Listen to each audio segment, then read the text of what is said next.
we are studying the words of my perfect teacher. It's Longchen Ngöndro, and studying lessons 7 and 8. And we follow the commentary by Khenpo Sodaji Rinpoche. First, if you remember our attitude, the first one is the attitude of the Bodhisattva yana, and the other one is Tantra yana, Mantra yana, in which we visualize ourselves in a pure land. I mean, we adopt the attitude of pure vision, see everything purely as they're supposed to be, or the way it is. So now we could relax and visualize we are in a Buddha's pure land. This one is one depiction of the Sukhavati Buddha Amitabha's Pure Land with a lot of lotuses and the pond and so forth. So we could take a few minutes, a moment, just visualize we're in such a beautiful environment, and which actually is the truth of our environment. So we maintain a pure view. And from there, we start reciting our prayers. Maybe Christina, could you read it? We could take turn or read it. Yeah? Yes. Okay, I will start. In the Buddha, Dharma, and the Supreme Assembly, I take refuge until I attain enlightenment. Through the merit of practicing generosity and so forth, may I attain Buddhahood for the benefit for all beings. Okay. Continue. Okay. I will recite Tibetan twice and English once. Naka nesa naka gawai lama idan kanjo sonandan sanji chudan papagedan la dadan jojek jube jasinchi. Naka nesa naka gawai lama idan kanjo sonandan sanji chudan papagedan la dadan jojek jube jasinchi. I and all beings of 6 classes respectively take refuge in the Guru, Idan deities, and host of Dakinis, and the Buddha, Dharma, and the Noble Sangha, who fill the expanse of space at the level of the sky. Ujin home, Ujin Juni Yasansam Pamagasa Dombola. Yaza Joko Ujani Bamas Juni Jisocha, Kojo Mambogo, Jiji Jisu Daji, Shinjila Jusachuso, Kurubama Sadohom. Ujin Ujil Nashansam Pamagasa Dombola. Yaza Joko Ujani Bamajuni Jisocha, Kojo Mambogo, Jiji Jiku Jasuji, Shinjila Jusachuso, Kurubama Sadohom. Yeah. Okay. In the northwest of the land of Uddiyana, in the heart of the lotus flower, endowed with the most marvelous attainment, you are renowned as the lotus-born, surrounded by many hosts of Dakinis. Following in your footsteps, I pray to you, come, inspire me with your blessings. Guru Bama Sade Home.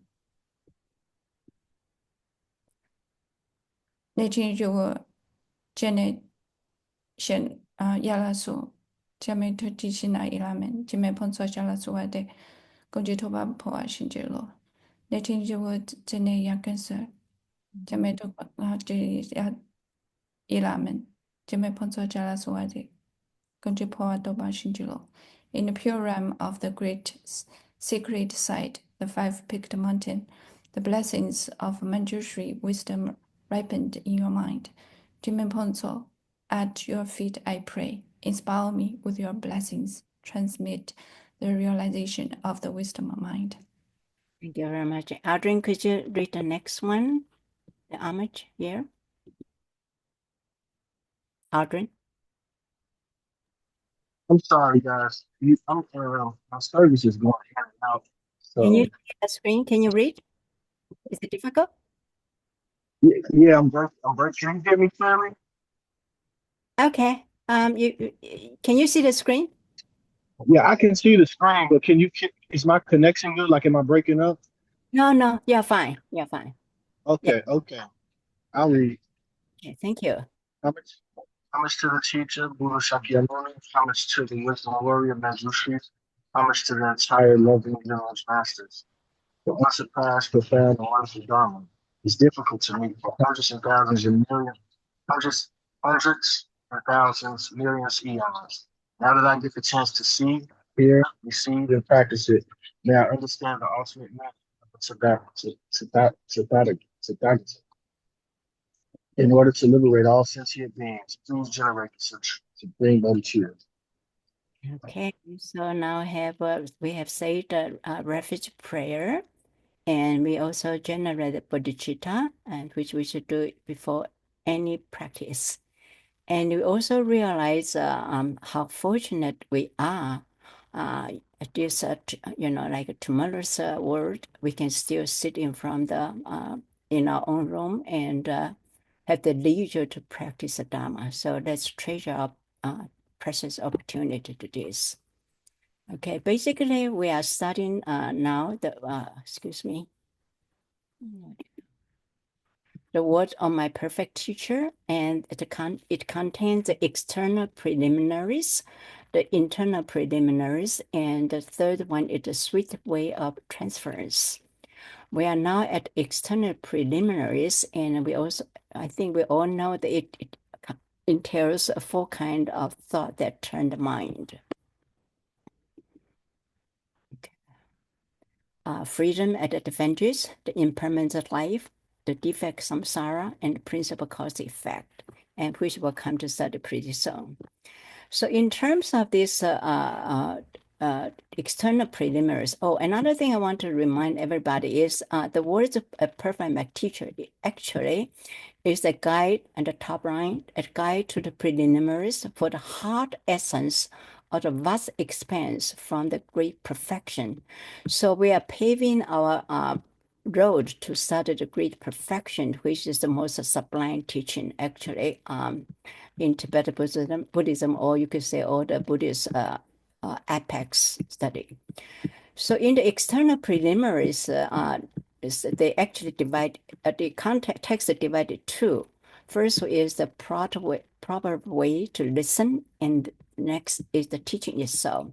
So Patrul Rinpoche very carefully before we start studying, he told us how should we listen to the Dharma teachings.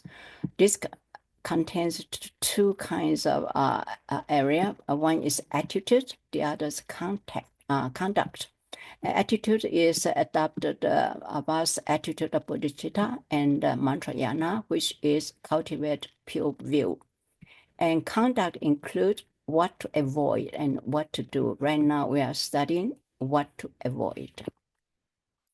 In the last lesson, lesson 5 and 6, we learned the conduct and also a brief mentioning about our precious guru, how precious is our guru, who is the union of the three jewels, the three kayas, the three rules, and also a representative of the past, the embodiment of the past Buddhas, such a source of future Buddhas, and the representative of the present Buddhas. And also we learned what to avoid. And first is the three defects of the path. Now the three defects of path, if you remember, like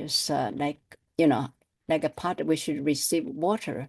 If we are upside, the first defect is the upside down pot. The second is a pot with a hole in it, so it cannot hold anything. The third is pot containing poison, so anything put into the pot will be contaminated. Anyway, so with this attitude, we learn to listen. We should listen, contemplate, meditate, practice, and reach the result. Basically, there is the view, meditation, and fruition. So today we studied lesson 7.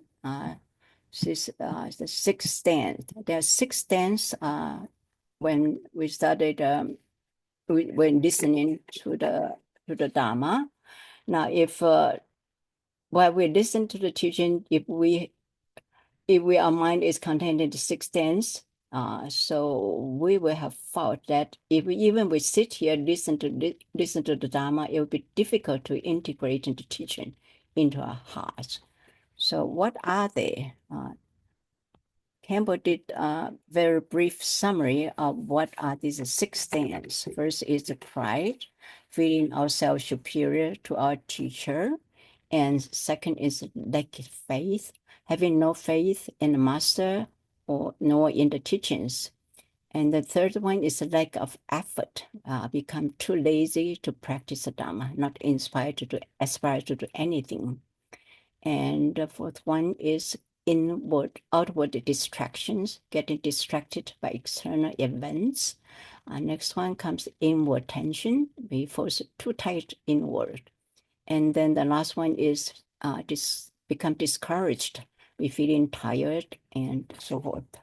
So today, the lesson 7 entails the first 3. Now, the first one is pride, okay? Pride and jealousy are the most difficult to recognize. Why? Because it makes us blind to our own fault and aware of others' good qualities. So how to remedy? Also pride usually it's connected with jealousy, although it's not listed as a pride, but the 2 things discussed together. So because it will block us to see others' qualities, and then so how should we remedy it? The first is to recognize they're harmful and we should abandon them. For pride, we should cultivate humility, understand no matter how nice or how good or how able we are, there's always somebody better than us. And how do we antidote jealousy? We should sincerely rejoice the good qualities and for other persons. Actually, rejoice is the very easy thing to do. It just only involves our mind. Since it is the virtuous deeds and others that lead happiness and liberation. So we are rejoicing virtue and merit, okay? And such a rejoicing accumulate merit very easily. But also we should not rejoice others non-virtue. That means if we are happy our animals get injured, and then we will just accumulate as much as fault or non-virtue. And the second among the 6 then the second one is lack of faith. Faith is the key to liberation. If we don't have faith in Dharma and the teacher, that means the gateway to the true path is blocked. So next one is lack of faith, okay? What are the 4 types of faith then? First is a vivid faith, means when usually it's a spontaneous arising, when we see met our teacher or at a holy place, we just spontaneously feel happy about it. And second one is ego faith, is our aspiration to emulate those we admire. And with our constant practicing and with devotion, we become fully convinced. But the best one of the faith is irreversible faith. Our faith becomes unshakable and steady. That's what we should aim to.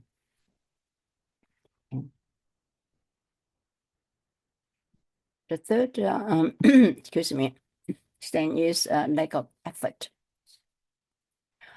Why is the effort very important? Because our interest in the Dharma is the basics of what we will achieve.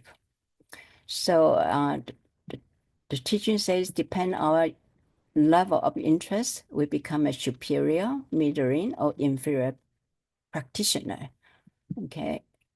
Now the worst is if we don't have any interest in the Dharma, there will be no result. That's very clear. And lesson 8 is the number 4, outward distraction. Campbell use a whole hour to elaborate on what is the outward distraction. Mainly, you have two things, two areas: the sixth object and the thought of the three times that make us distracted. Okay, the first one, the six senses. Because if we're captivated by five objects of desire, our consciousness is not at ease, and then we are driven by our attachment. We commit wrongdoing. And because of that, we become imprisoned in samsara. So this is a pretty serious matter. The second one is, here, the six senses, and Campbell mentioned what would be wrong with if we become attached too much about the six senses. He used the example, which are very interesting, to use the animal as an example. It says if we were attached too much about forms, we might be reborn like a moth, attract to light and get burned.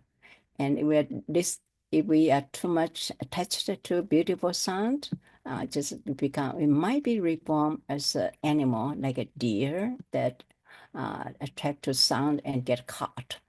And if we are too crazy about fragrance, we might be reborn, become a bee to flowers and get entrapped in the carnivorous plants. And we care too much about taste, we might be reborn as a bait, as a fish that caught by the bat. And then if we are too much attracted to tactile sensations, we may be reborn as an elephant that get trapped in the mud. And also mentioned is that if we become too much attracted to what we are thinking, our concept, we might become like a mother camel, and who grieve losing her baby and then died from grief. So the last one is outward distraction of the three times. Patrul Rinpoche told us not to follow the tendencies from the past, not to entertain emotions about the future, and not to let our present thought get distracted. And somebody say, I can't help it. My mind just keep on thinking. So what is the antidote? And Lama Zampo suggests that if we must think of the past, we should think of look at the history, human history, and success and failure come and go, and many kings and emperors and the most famous people, they all die. And what if we want always thinking about the future, then we should think about our own death. We are certain to die one day, but the date of death is uncertain. And what about present? We keep on thinking. We should know what we are doing is like a dream-like, like illusion. So we have no attachment. So here's my brief summary of the lesson. Now we come to the questions for reflection, and we could take turns or volunteer to contribute what you think about it. Okay, so about lesson 7. So how does arrogance hinder the individual from assessing the merit of the Dharma? Because if arrogance, then we bar ourselves from getting merit, getting the advantages of the Dharma. Okay, so anybody care to answer this question? Christina, would you like to volunteer? Yes. Okay.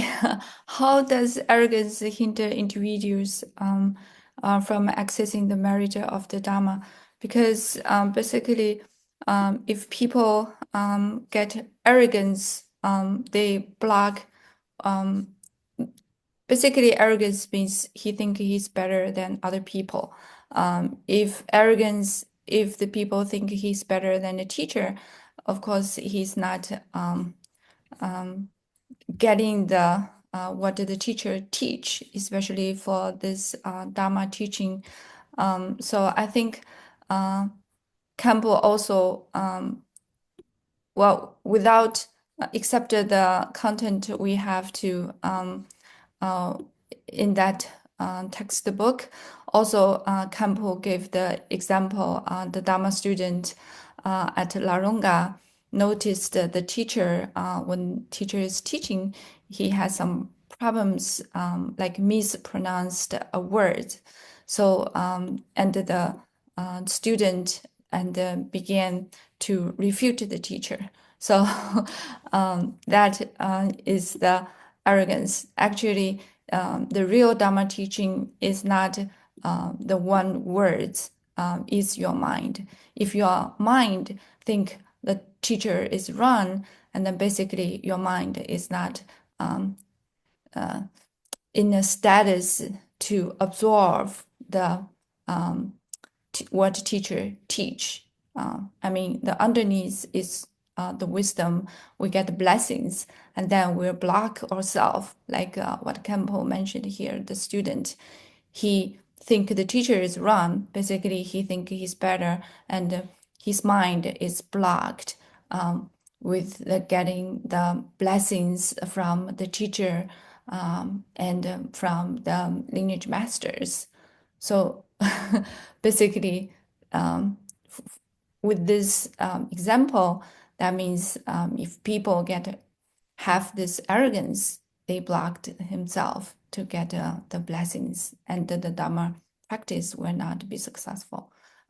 Even like Campbell said here, even the teacher pronouncing is wrong, or like Tibetan teacher, of course, they don't know English. They don't like how to pronounce the standard English. But actually, it's not for Dharma teaching. It's not that important. The most important things is your attitude, is your mind. Your mind is open, and then you become the proper vessel, and then you can get a blessing, and then you can be in the right path. It's not test the words, it's not to test the other techniques. The word knowledge is not like that. It's totally not like that.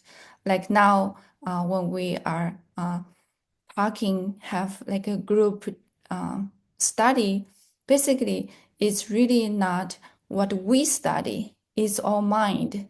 If we study here, basically we are a group, and then our mind is open, and then we get the blessings to underneath. It's not really depends what we talk here, what we study here. That's why the group study is very, very important. And we will get a lot more than the content, the words here. Okay, thank you. I want to share this. Yeah. Thank you very much. Also, Christina brought that important point is the blessings from the lineage masters, which is we must be a recipient, a worthy recipient of that. And if it's then arrogance will completely block that. Yeah. Anyone else care to add more on this? Why if it's arrogant, we cannot learn anything about true Dharma? Okay. Actually, here is two quotations which says pretty well why the pride cannot penetrate the mind of the arrogant person. Aldrin, would you care to read these two quotations? The pride. Never will the water qualities remain on the mountaintop of pride. Never will the seed of good qualities sprout in the iron mouth of pride. Yeah, isn't that amazing? I think this was quote used very interesting metaphor, like the pride is a mountain of pride. So at the top, you cannot accumulate anything. And also, like the other metaphor is iron lump. It's an iron ball. You cannot plant. Nothing will grow from it. So this is a very figurative description of what is pride look like.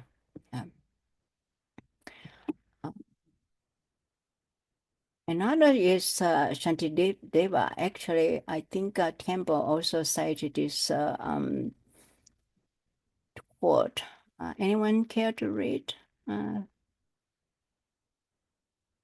Fan, could you read it?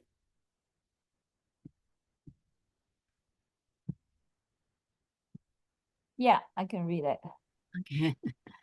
Remedies for arrogance, Shantideva. Today, I shall eliminate my pride and be willing to become the servant of all beings. Beautiful. Yeah.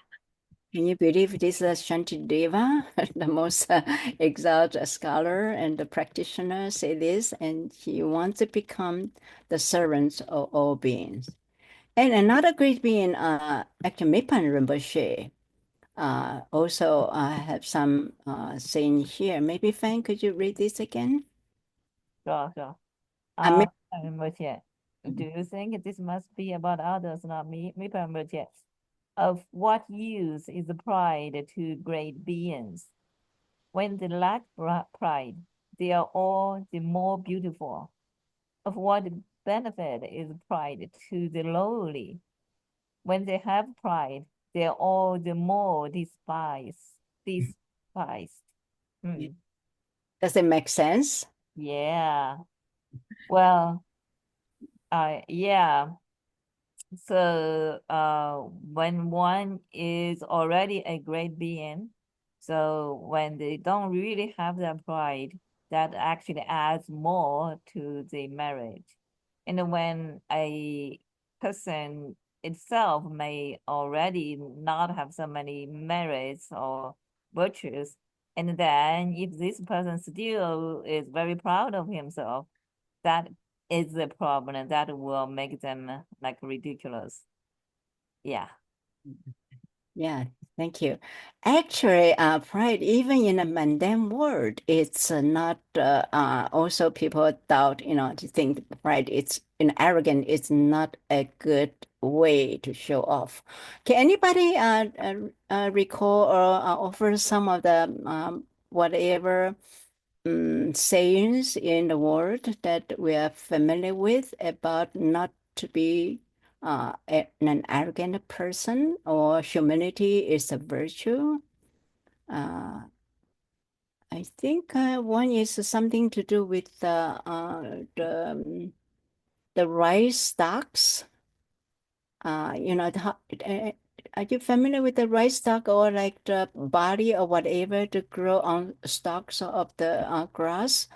But if they are fully ground, loaded with all the grains on top of their stalk, and they are real bending down. That's one, I remember that one metaphor that in the Mandarin where they describe a person with full quality, but they are at very low position, like fully grown or full loaded rice stalk or body plants. They are real bending down, not like, proud of standing real upright and so forth. Yeah. How about anybody recorded about a bucket of water? Half full bucket water? That's another one comes to me.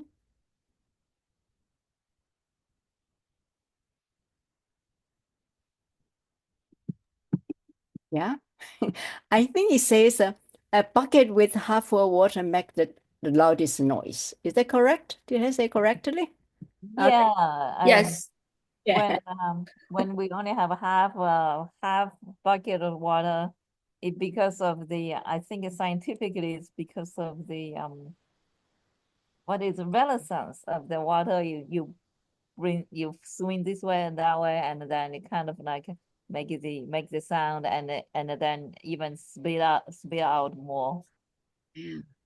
So even in the what are the sense that pride or proud or arrogance, we should avoid them. That's it's pretty clear. Okay. Any more? Anyone else want to add more about this? But I think also certain pride is important, and the positive one, not totally looking down ourselves. We have certain quality, we have confidence and so forth. And then pride is, I think it's uh, different from self-confidence. Anybody want to make a distinction between these? I mean, we do not want us to be, total lack of confidence and like very shine or be strong or so forth. We need to certain kind of personal dignity or pride, but not show off, not as an arrogant way. I think there is also a balance there, depend how we define this pride. Okay. I want to add one thing. I think arrogance is compared to other people, right?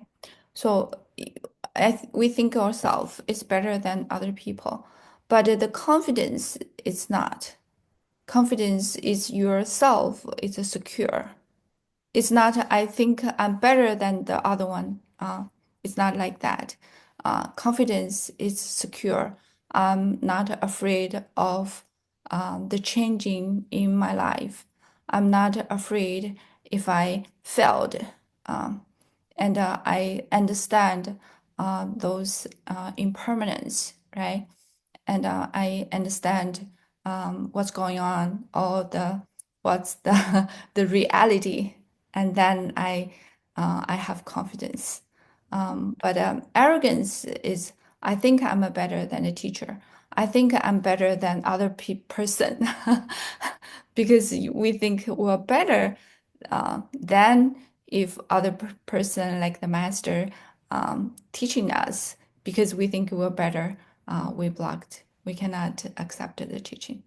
But the confidence is when we think, well, because we have confidence and we get a benefit from our teachers, we are more respect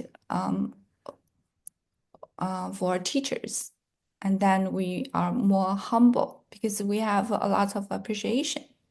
So in that way, if we have confidence, we're not leading to arrogance.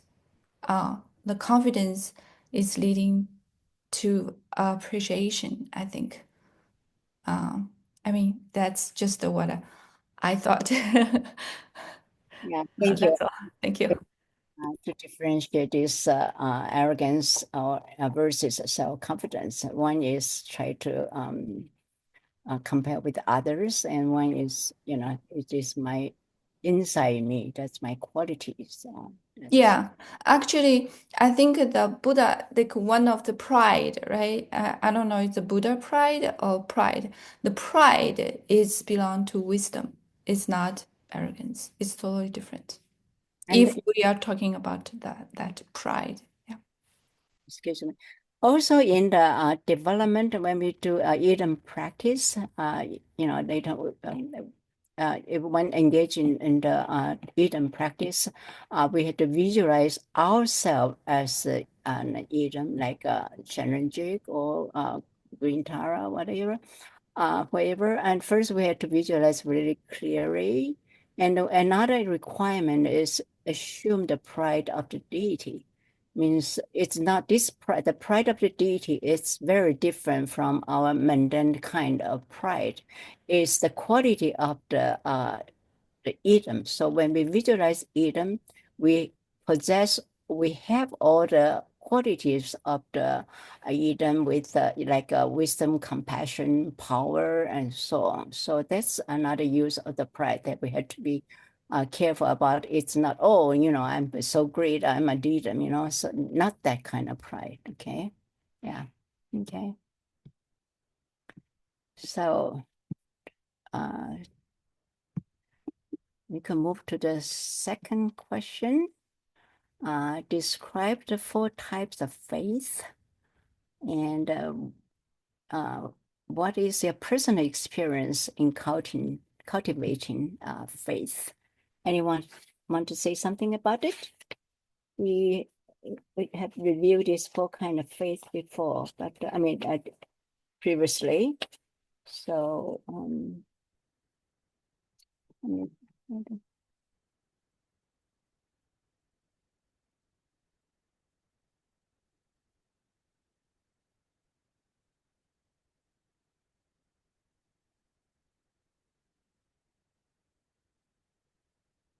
excuse me, just try to find a way. Is my pride thing? Oh, here. I mean the faith. Okay. Someone to say a few words about it from your viewpoint. What is a vivid faith or your own experience? Your feeling. Adrian, you tell us something. What kind of faith do you have? How do you cultivate your faith? Sure. You know, in the beginning, I think most of you might know that the last time we talked, that I was explaining that I grew up Muslim. I grew up in Islam, and I was very I was a staunch Muslim. I was really committed, you know. But when I came across Islam, I was convinced. So I guess that would have to do with like confidence. I was convinced that this is there is no other way. I see no other way. It changed my perception of everything. And, um, it happened naturally. Like it wasn't forced. I didn't try. It was just with ease that I was convinced and I was attracted. And so I would have never converted or took refuge or anything had I not had at least one of these kind of faith. But to be honest, I had all 4 of these things. You know, it's unshakable, it's steady, I'm fully convinced. I wish to emulate all the great masters and teachers. And in the beginning, it was the attraction. I was just consumed by it.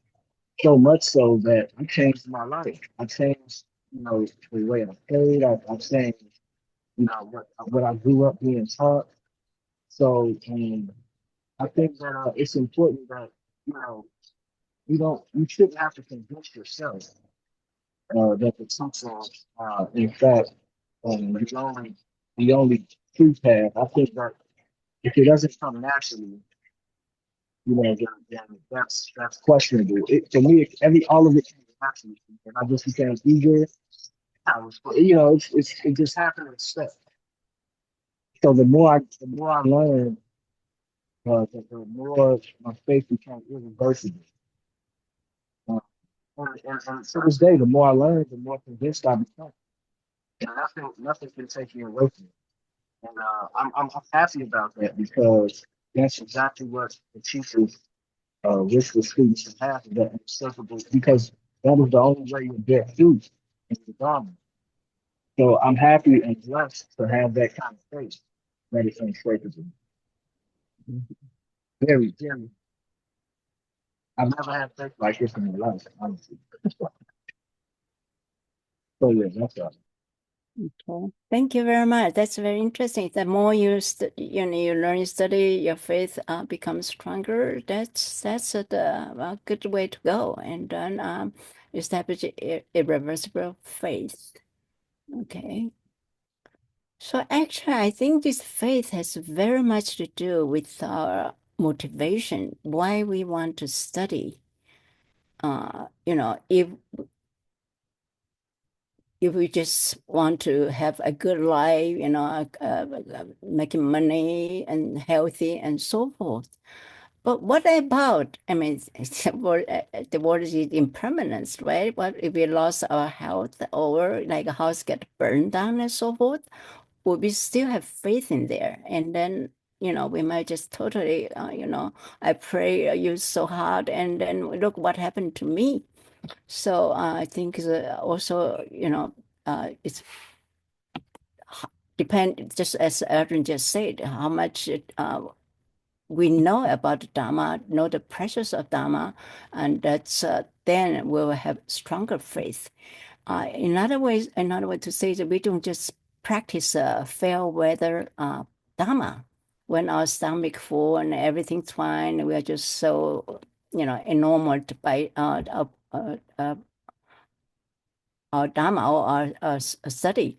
But that's not a real one. You should have irreversible faith. I think many Tibetan great lamas, they were put in jail in the concentration during the Cultural Revolution, as long as 18 years. And if they don't have strong faith, they should very easily revert, but they didn't. Okay, so that's what the irreversible faith is the most precious for us. Anyone to add more on this part about faith and what's your own experience in cultivating faith?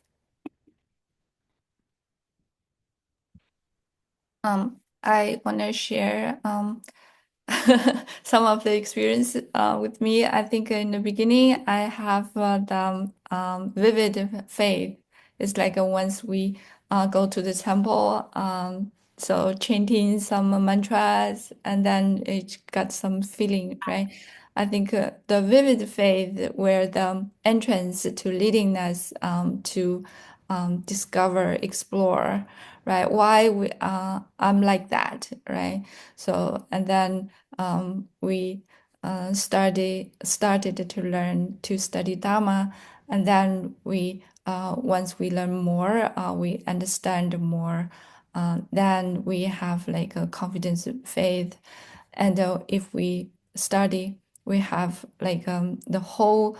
I mean, it's not possible to study everything, but when we study, even like follow the path what the Campo pointed out, right? Like the preliminary first, and then some other courses step by step, and then we can use our the life very little time to get really get to the real path of this Buddhism. Once we know more, we have like confidence, faith, or irreversible faith. So I think for that to develop, the path is very important. And what we study, right? How to practice, how much the mantra, how many we recite, right? Everything is very, very precisely designed for us. So sometimes I just amazed. We have to follow this, and then we get the same result as our lineage masters. Otherwise, if we wandering around, okay, we have vivid faith, now we have eager faith, and then if we don't know the path, we are kind of with lots of time looking for a path or thinking about the path or invent the path. So that's why I follow which teacher the system, the study system is very, very important. Yeah. So that's all I want to share. Thank you. Yeah, I think Christina also raised an important point that our faith also depend on how the degree or the depth of our study, because also Adrian mentioned that the more we study, we learn more because we go through the steps of investigation and also meditation and so forth, then our faith becomes stronger and stronger because we learn more, and our devotion also will be enhanced. So these are all, like in the beginning, I say the faith also depend on our aspiration. Here, the faith also depend on our practice. Okay. So, And also say that the first vivid faith, that's a very interesting because somebody, a teacher and student, if they had previous karmic connections, and in many incidents, the student, when they hear the teacher's name, they were just shocked, like real strong reactions. Many like I think Milarepa, when you first time heard the name of Mapa, he just like become transfixed. And I think also anyway, there's many incidents, but this is very rare because they have past life connections. So when they reconnected, they their previous connection become revived. Okay, but that is still not unshakable. So still they went through many steps of cultivation, practice, and so forth to make it irreversible. Okay.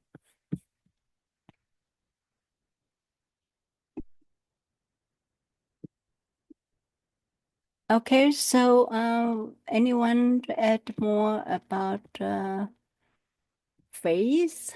If not, we move to the next lesson, lesson 8, the sixth dance, outward distraction.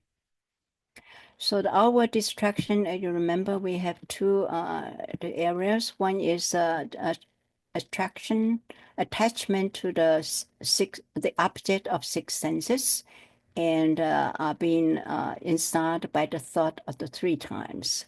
So first we have these sense distractions, and for us humans, I think we all like to look nice things, beautiful person, handsome guys, beautiful ladies, and we like to hear song. I mean, beautiful music. Just see, the Taylor Swift at the Eras tour attracted how many people, and also don't talk about the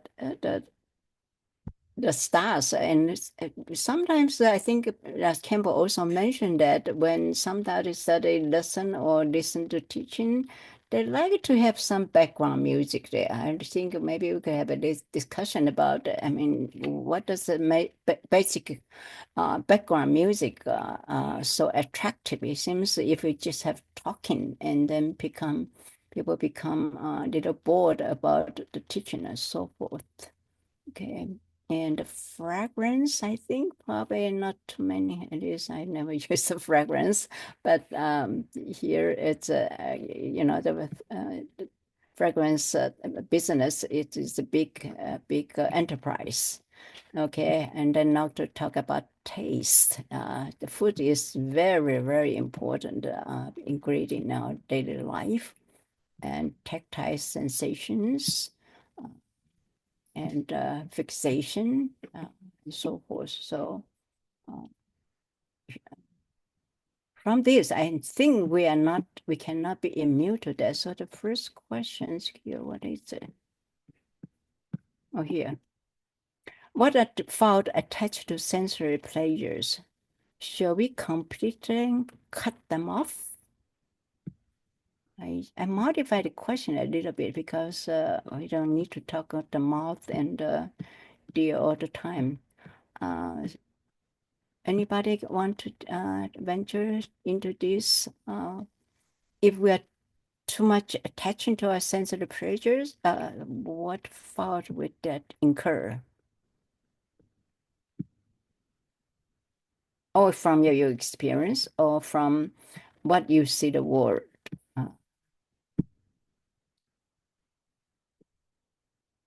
Ben, you care to say something? Yeah, I was thinking about we because I also do epidemiology, and what I see for people, smoking and drinking is the two biggest health problem that people usually have. So these are really bad for the health, including developing cancer. These are really big factors in cancer risk. But they are these two things are so addictive. Many people are so addicted to these things, they just cannot cut off. But for other people, and you see, obesity is also a big problem in the United States. And just because people cannot cut off, cannot really reduce the amount, how much they eat. Seriously, and it's not cultivated from one day. Smoking, drinking, and overeating, and these issues are not cultivated from one day, and people gradually get so used to it, and then gradually they cannot just do opposite. So that caused really huge problems at least in the United States, I think in many other countries too. The end results, they suffer really big health issues when they get older. So it is the same when we actually, these are the visible ones, when we actually get attached to the family, to love, all these things. If we don't understand all these things are phenomena produced by karma, they actually just show appearance without a real entity, and they will not last. If we don't understand all this, we will suffer in the end, including this lifetime and more for next lifetime. So is there a middle way? I don't quite understand this, but yes, I think there is a middle way. Taking the Buddha as an example, when he went to practice the ascetic practice for 6 years, right? And he realized that was not really the proper way to attain enlightenment. So he gave up that ascetic practice and actually took the offering from that woman, and so he gained strength and he got enlightened under the Bodhi tree, right? So I would say yes, there is a middle way, but for drinking and smoking, no. And for eating, yes, we need to eat to maintain our life, so we can do our practice and do all other things. Yeah, it depends on what we are talking about. Great. Okay, that's what I want to share.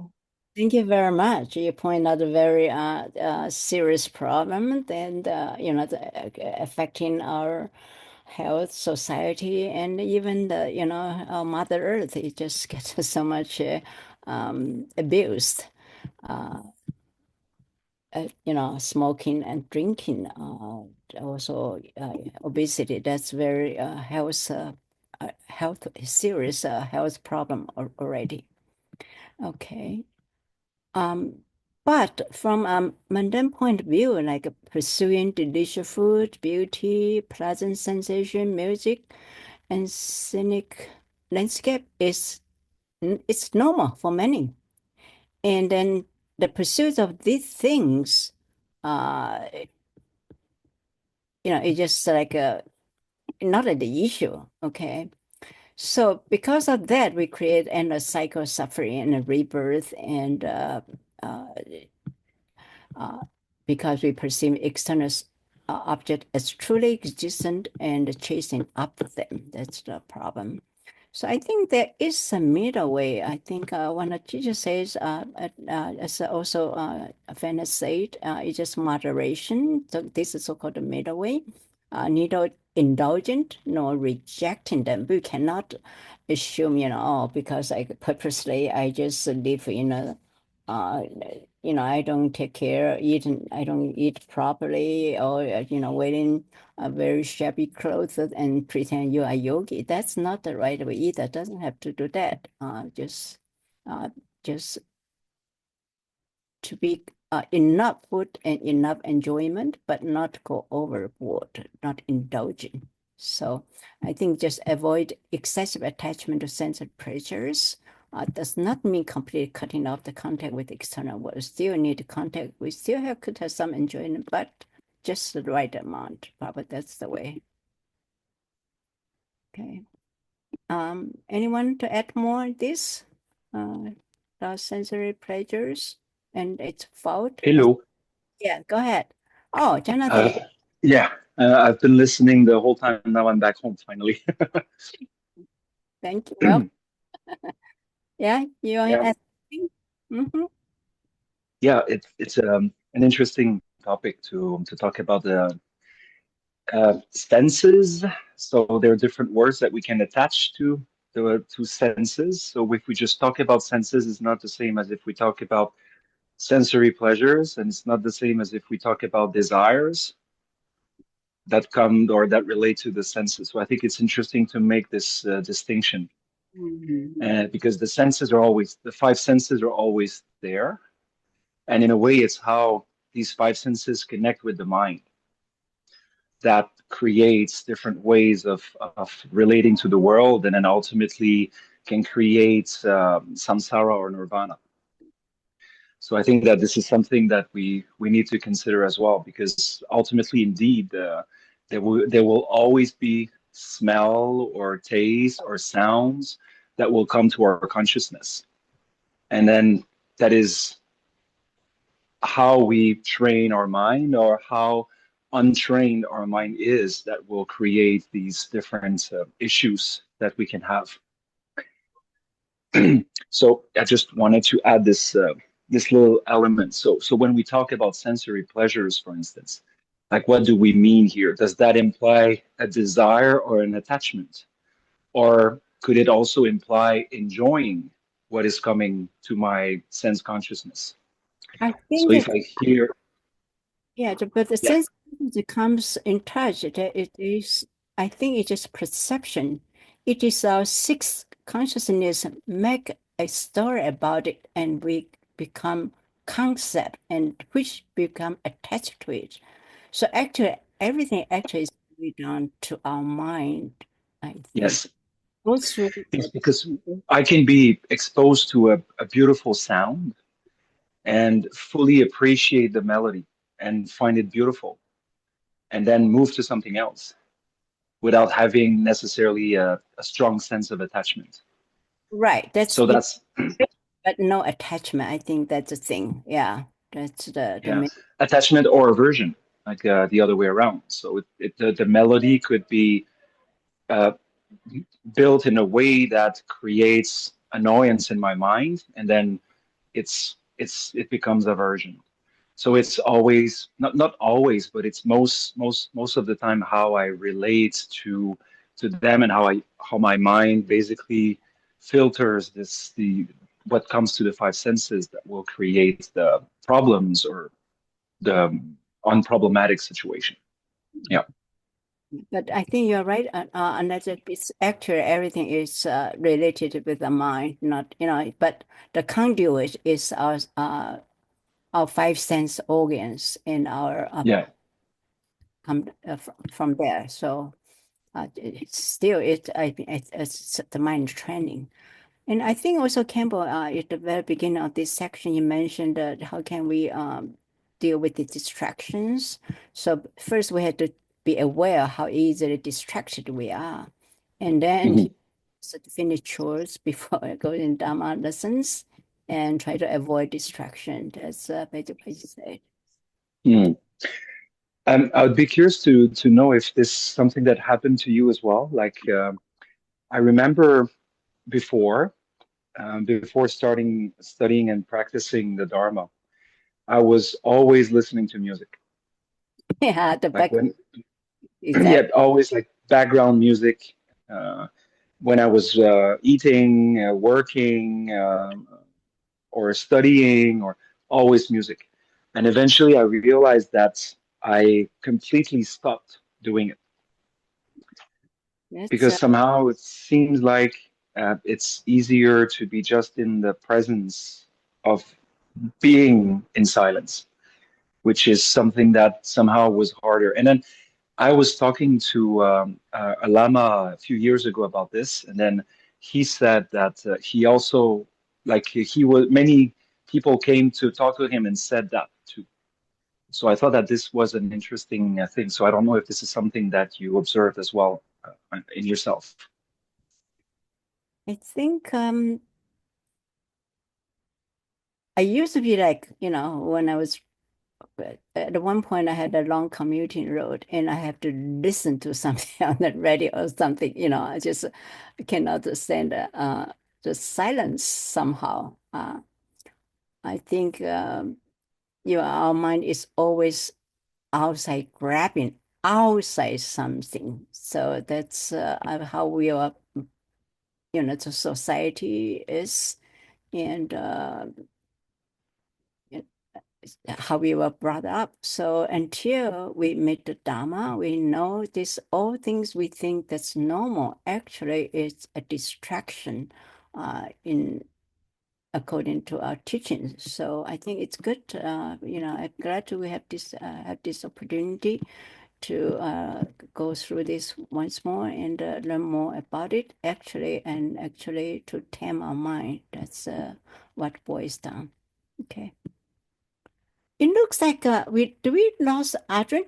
Adrian, are you around still? That's all here. Okay, I can see it. Okay.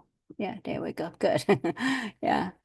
Okay, so our time is running short. Maybe you should move to the next one. How should we handle discursive thought about past, present, future while studying the Dharma?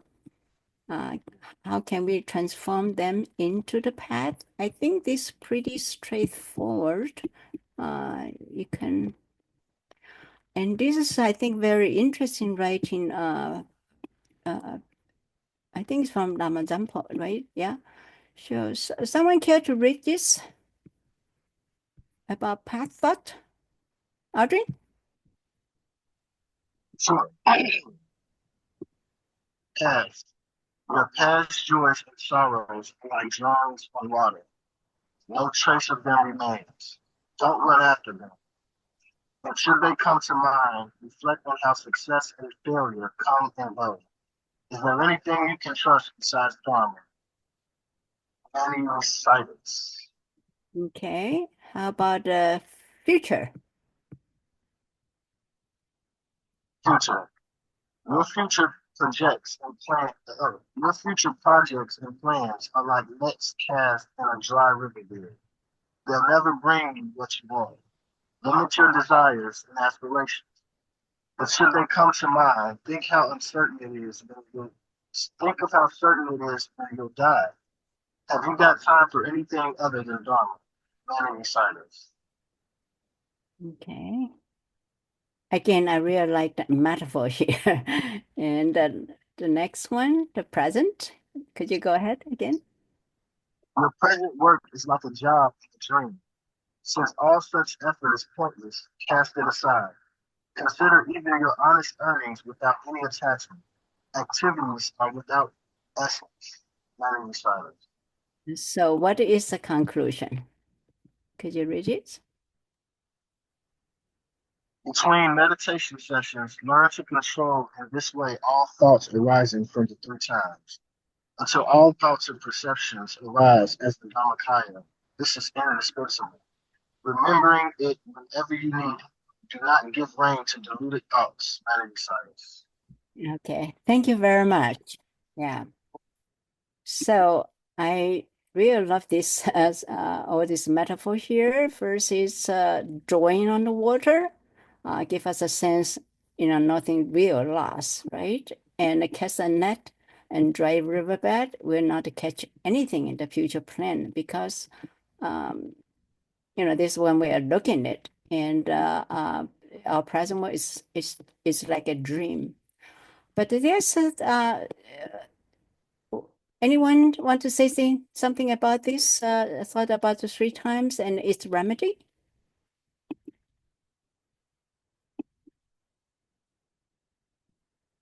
I think it's very well said, right? Probably we just our job is to remember it, okay? But also this concern, shall we avoid making plans altogether? What do you think? Oh, I think that's Yeah? Go ahead. that's not realistic to not plan anything, and that's kind of for me like where it's tricky at. Um, it's one thing, if you go off into the mountains and abandon everything, and you meditate in a cave for 20 years, that's one thing. But to still be in this life and have a family and have a job and all of that stuff, you have to make plans. You have to plan. For instance, I'm studying right now, and I have to plan my study time around work. So you have to make plans, of course. But I think that one way that I try to implement uh this concept is by not if you make plans and things don't work out the way you want them to, don't get too upset. Don't just do the best that you can and forget about it. That's kind of what I do. Just do the best that you can. Give it everything you got and forget about it. So that's just one way that I implement that. It's just by planning, organizing is very important, especially if you want to be successful or you want to have a good life. You have to know how to use certain skills, but just don't get worked up about it. Just do the best you can and forget about it. That's my life. Yeah, I think that we are taught or we should make plans about the future. I think the crux is in here, the question actually built in the number 3 questions. Indulging in unrealistic fantasies. So that's what we should not indulge in, unrealistic or fantasies. It's not practical plans, it's not usable plan, then we should not indulge in it. So it's not, we should have reasonable plan. I think also here we go. His Holiness Jimmy Ponto Rinpoche says, as a practitioner, we should make plans related to Dharma. And as a householder and so forth, we should also make plan to provide our family and so forth. I think that's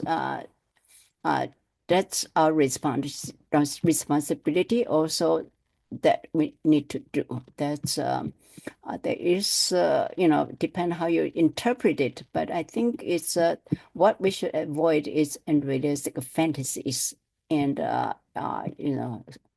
of course people tell you dream big and achieve big, so had to make realistic achievable dreams or something like that. Anyone had any thought about it? How do you make a plan? Anybody, can you say you never make a plan? You just think just go down on your laps, or we go through stepwise, progressively do this, and next one. Yeah. Actually, I want to add one thing with your previous like to make plan. So Kampu here in book, he said a Tibetan proverb said, "Hope is always surrounded by despair." So I think that's very true. It's like what you mentioned, fantasies, right? So you have a hope.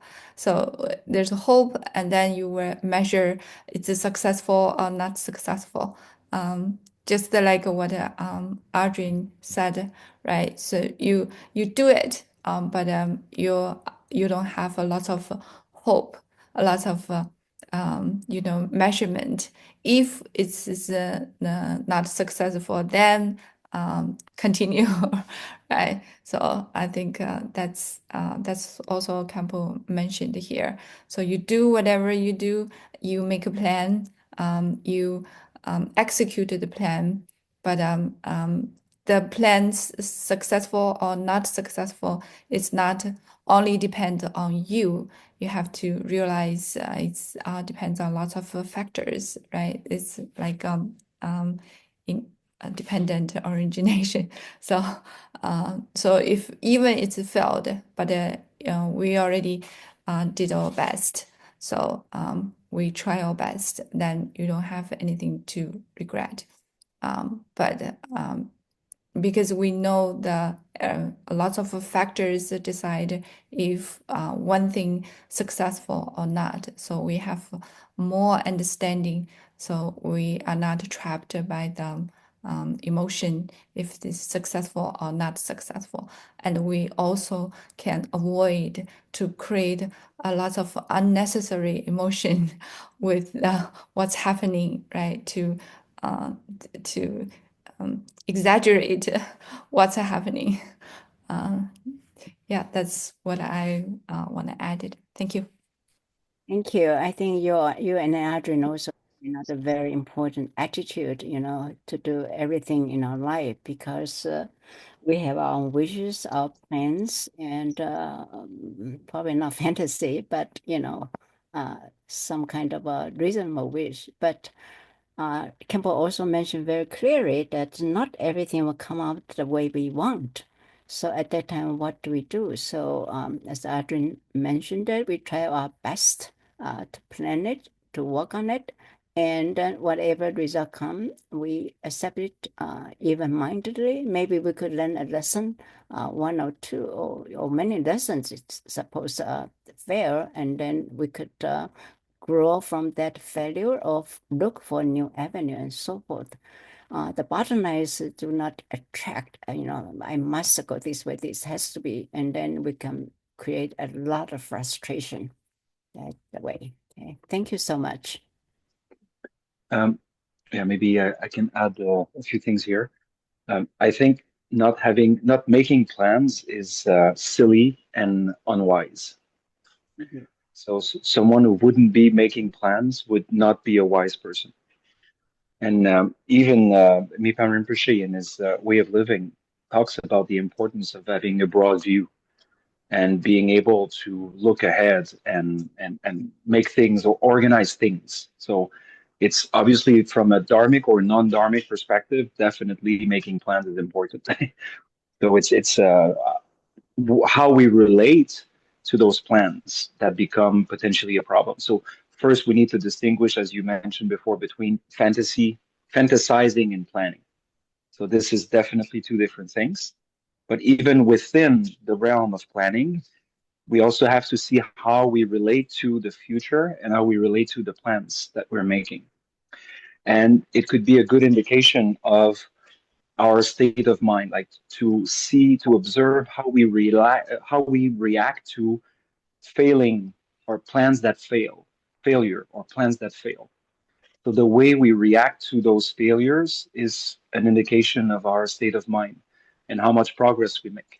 Because if we practice the Dharma the proper way, we should understand more and more that everything is uncertain, everything is impermanent, and that even the things that we plan are very likely not to succeed because of impermanence.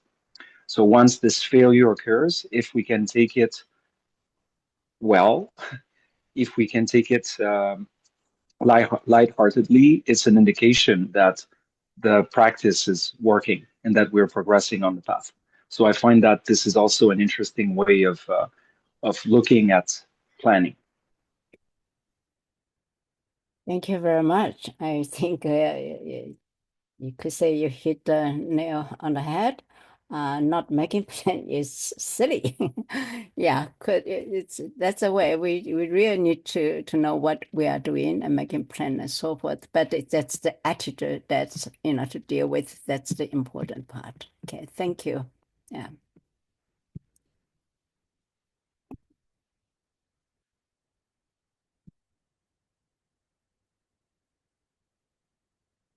Okay.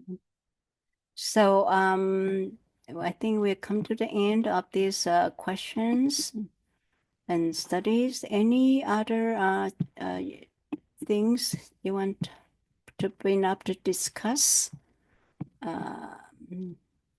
Actually, we want Adrian. I'd ask you do you have any suggestions for Zoom meeting? You say you want to say something? Not necessarily. I mean, I enjoyed this. I won't pretend to make any suggestions because I really don't have any. So I enjoyed this. I like the format and everything. I think it went well. Everybody was included and everybody got a chance to speak. I think that's the most important thing. So yeah, I don't have any suggestions today. I think it went very well today. Okay, I thank you for your input and also we enjoy your presence here. Uh, anyway, so I make a summary of what we've learned. We are learning the proper way of listening to the Dharma. There's two aspects, attitude and conduct. And attitude we generate bodhicitta, and skillful means we cultivate our pure view. So the conduct what we are learning today is what to avoid, and in that we study the six stance: pride, lack of faith, lack of effort, and outward distractions. From this our discussion today, I think we have a good grip of what these stance are and what are the remedy for it. Okay, so I want to, in the end, I think because pride is such a subtle, uh, the fault that difficulties detect. I'd like to quote it is what uh, His Holiness Jimmy Ponto said about pride. Maybe Adrian, can you read again? I think what is what Guru says. Sure. Pride. Teachings of the Dharma King, um, His Holiness Jigme Phuntsok.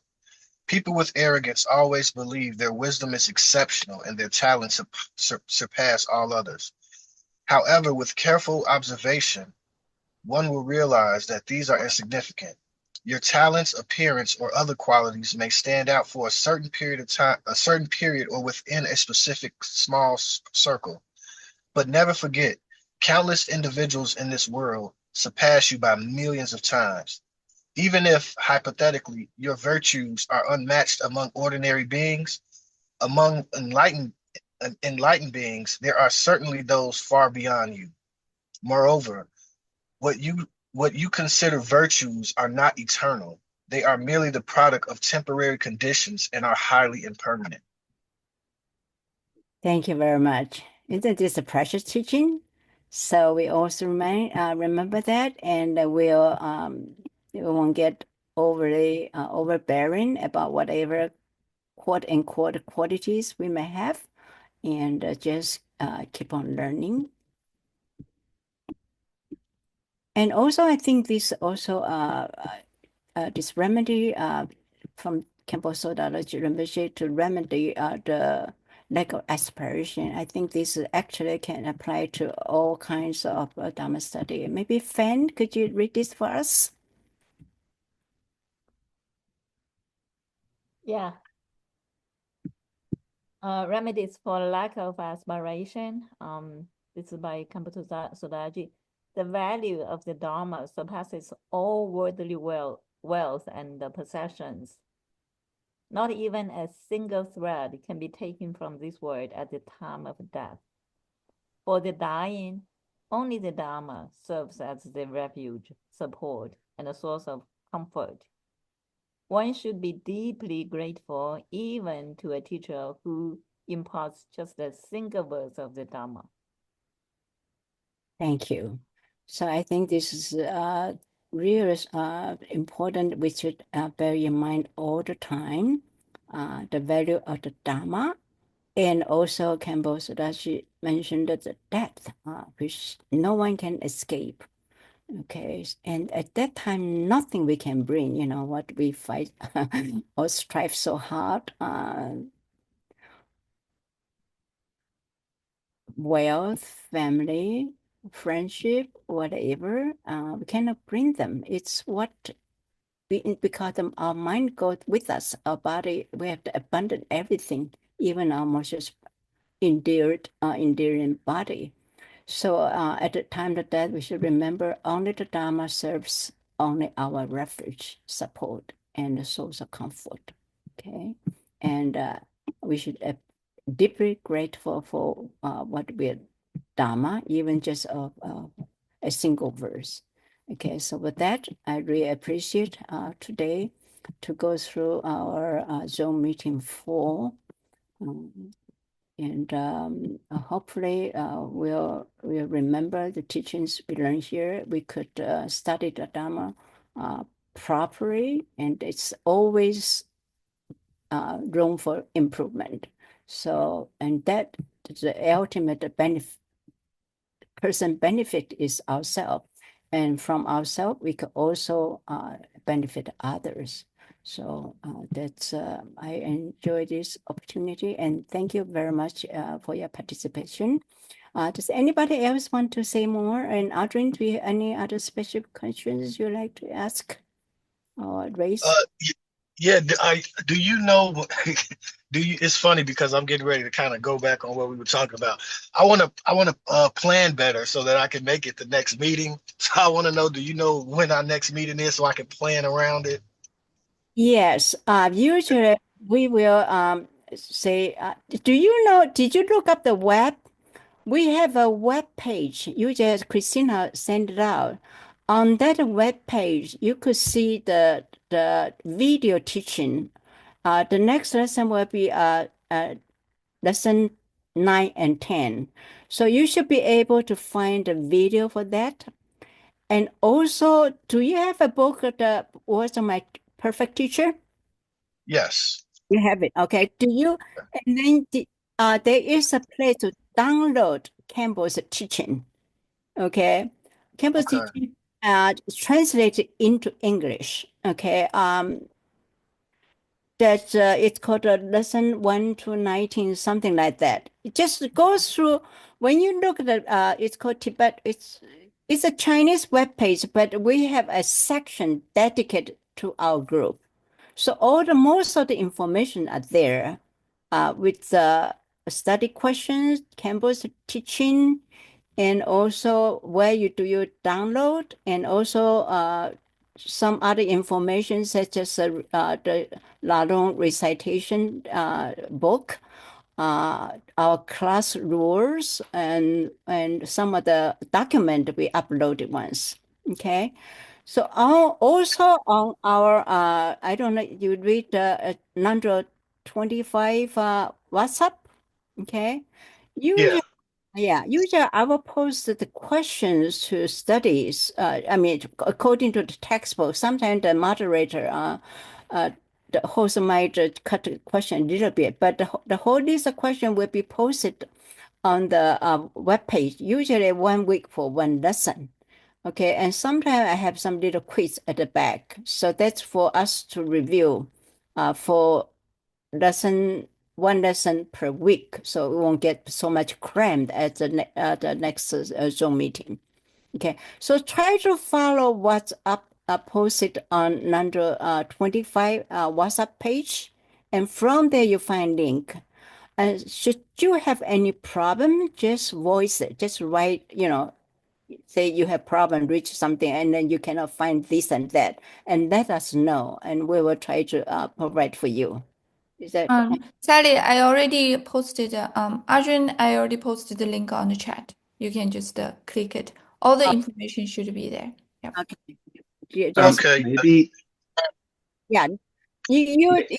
yeah, search a little bit, click on each place, see what come up, because you don't know, because maybe it's just one item, but click on, and also you could also find a recording of our Zoom meeting. It'll be there too, right? Next, Yeah. just a question, Adrian. Are you referring to the time? Like, is it because you talk about planning? Is the issue about when the information is released about the next session? Is this the point, Yes. or? Yes, that's exactly my point. Yeah. Okay. Yeah. Okay. Is it because you feel like it's the information is released a bit too late about when will No, be the next session? No? Yeah, because like this, like for instance, this class, I'm actually in California right now. So when you guys said 6 p.m., I was like, oh yeah, that's Pacific time, no problem. But when I'm back home in Chicago, sometimes, I'm busy and sometimes I get the link too late, or it's just about, if I know something ahead of time, I have a better chance at, making time for it. Okay. If that Usually, Okay. yeah, it's posted in the in beginning of the week. I usually posted the Zoom meeting when and so forth, but sometimes it's get pushed up, so you might not be able to see that. Okay. In that case, you could look at the link of Christina posted. They will say one is next Zoom file. Right now it's Zoom 4. The next one is usually it's a 2 weeks interval. Okay. Okay. Okay. But maybe the point maybe is that also on the WhatsApp page we could announce it more often. So maybe Yeah. that's something we can adjust so that people, because indeed I was checking at the thread today and then eventually there's lots of information going on. So if you missed something, maybe it's like 20 messages up. And Yeah. so it's an interesting point that we could probably send more reminders to Uh, people Yeah. and that could help. Yeah. good Yeah. point. Yeah, yeah, Sometimes in the chat, it's just a little confusing. It's a lot of links flying around and stuff like that.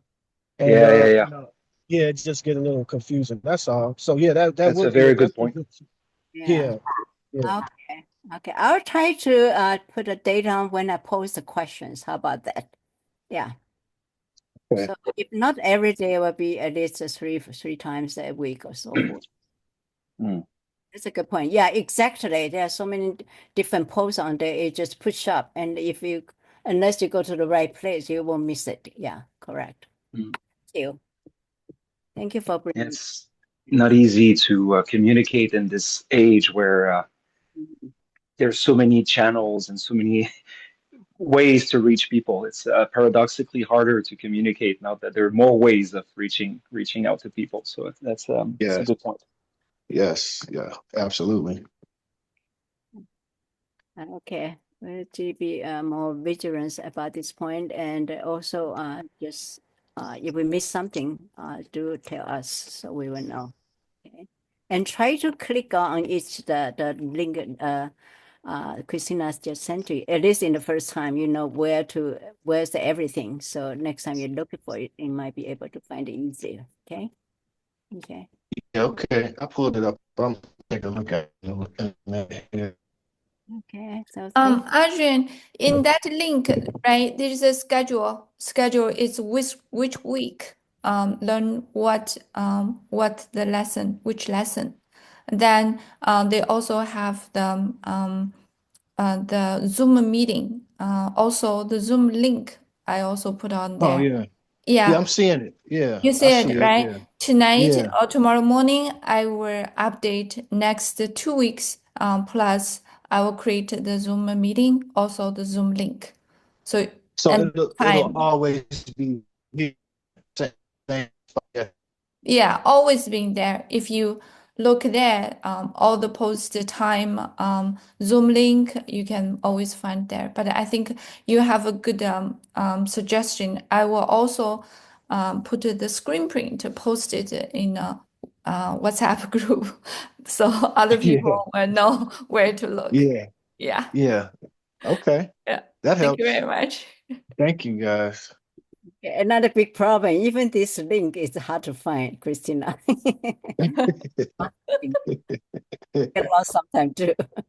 Just a little bit, yeah, just a little bit, yeah.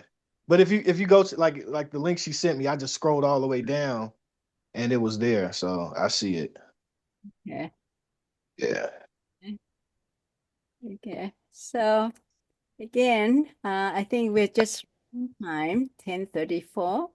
Uh, enjoy this meeting, and now it's the time to say dedication. Do we have any volunteer to say dedication?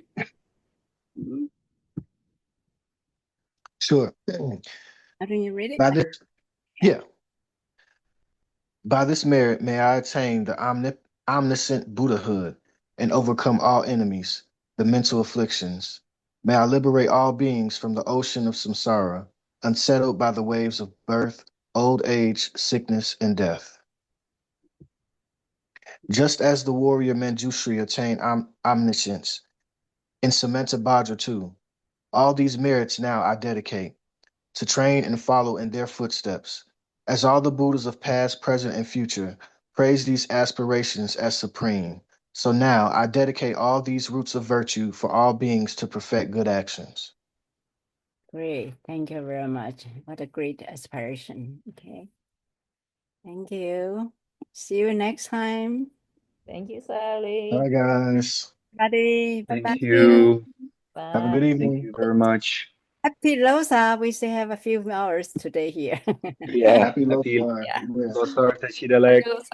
See you, Bye. Namaste.